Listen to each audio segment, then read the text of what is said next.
4월 28일 수요일 5분 말씀입니다. 오늘 본문은 출애굽기 13장에 있는 말씀인데요. 무교절에 관한 보충 설명이죠. 출애굽한 백성들이 가나안 땅에 들어가면 유월절과 함께 무교절을 지켜야 합니다. 무교절에는 누룩 없는 떡을 먹어야 하고 그 한 주간의 절기 동안에 누룩을 집 안에서 다 없애야 했습니다. 자녀들이 묻겠죠. 왜 이 절기를 지키는 것이냐고. 그때 대답할 말을 하나님께서 이렇게 알려주십니다. 너는 그날에 내 아들에게 보여 이르기를 이 예식은 내가 애굽에서 나올 때에 여호와께서 나를 위하여 행하신 일로 말미암음이라. 이 대답이 1인칭으로 주어진다는 것이 흥미롭습니다. 물론 출애굽 1세대들에게 이 대답은 다 1인칭이었을 겁니다. 내가 애굽에서 나온 일이었고 여호와께서 나를 위하여 하신 일이었어요. 그런데 1세대가 다 죽고 2세대가 이 대답을 이어간다면 아마 2세대 사람들은 이 사건의 기억이 가뭇할 겁니다. 그 2세대가 죽고 3세대가 이 대답을 이어갈 때쯤이면 출애굽 사건은 아버지와 할아버지의 경험이지 이 3세대의 사람들의 경험은 아닐 거예요.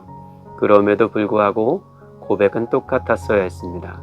내가 애굽에서 나올 때의 일이고 나를 위하여 여호와께서 행하신 일인 거죠.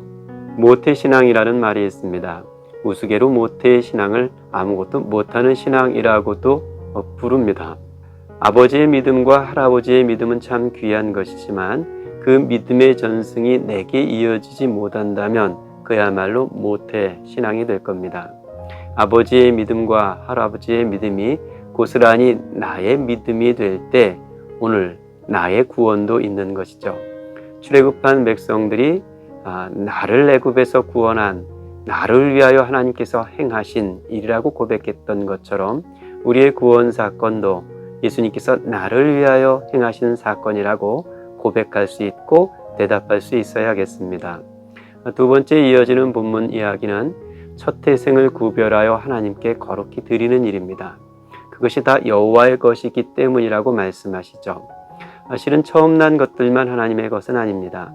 모두가 다 하나님의 것이지만 그 처음 난 것으로 하나님의 것을 고백하는 겁니다. 예수님께서 십자가에 달리실 때 다 이루었다 이렇게 말씀하셨습니다. 테텔레스타이, 값집을 다했다, 빚 다 갚았다 이런 말씀이죠.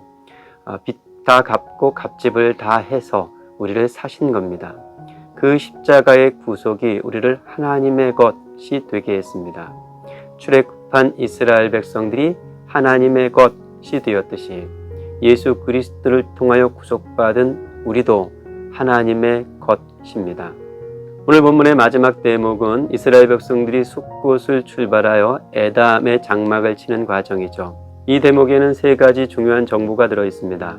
첫 번째는 애굽에서 가나안까지 일주일이면 갈 수 있는 거리를 하나님께서 굳이 광야길로 돌려 멀리 가게 하셨다는 거죠. 그 까닭이 블레셋 사람들을 만나 전쟁 치르는 것을 보면 겁이 나 다시 애굽으로 돌아갈까봐 해서였습니다.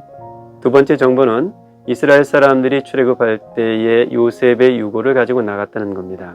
그와 관련해서 매우 중요한 말씀 하나를 우리에게 들려주시죠. 모세가 요셉의 유고를 가졌으니 이는 요셉이 이스라엘 자손으로 단단히 맹세하게 하여 이르기를 하나님이 반드시 너희를 찾아오시리니 너희는 내 유고를 여기서 가지고 나가라 하였음이더라.